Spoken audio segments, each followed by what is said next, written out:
Donc je suis venue m'entretenir avec lui des contours de ce dossier et puis des charges qui aujourd'hui pèsent sur lui. Khalifa Sall a été inculpé pour détournement de deniers publics, recel de deniers publics et également escroquerie portant sur des deniers publics et association de malfaiteurs. Je pense qu'on ne pouvait pas trouver mieux pour le charger et lourdement le charger. Mais ce n'est pas cela qui peut nous inquiéter. Nous sommes des avocats. Ce que nous voyons d'abord, c'est le dossier, la profondeur du dossier. Et Khalifa Sall que j'ai rencontré m'a expliqué et m'a convaincu qu'il est victime d'une cabale.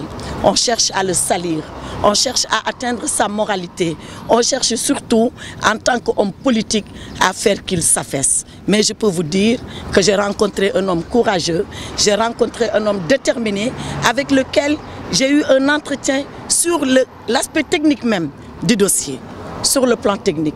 De quoi est-ce qu'il est question? Il est question de cette fameuse caisse d'avance. Je crois que la première question que les Sénégalais doivent se poser, c'est celle de savoir qui a instauré cette caisse d'avance, qui a initié cette caisse d'avance, qui existe depuis que la mairie de Dakar existe. Maintenant, comment cette caisse elle a fonctionné?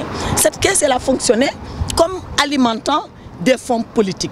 Khalifa Sall est en mesure de dire à qui ces fonds ont été destinés. Il ne le fait pas par décence, il ne le fait pas par dignité. Mais est-ce pour autant, on peut dire que lui s'est approprié ces fonds-là de façon personnelle, pour un usage personnel? Je crois que non. Or, c'est quoi le détournement de deniers publics? C'est de prendre de l'argent qui était destiné à autre chose, de l'argent public, destiné à autre chose pour son intérêt personnel.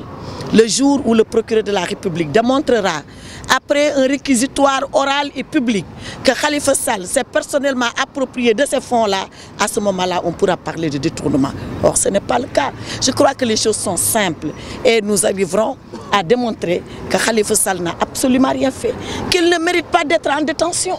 On n'a pas idée. Le maire de la capitale, placé sous mandat de dépôt, alors qu'il incarne en lui-même la garantie de représentation en justice. Je crois que c'est trop de violence exercée sur cet homme-là et nous ferons tout pour que cette violence-là cesse.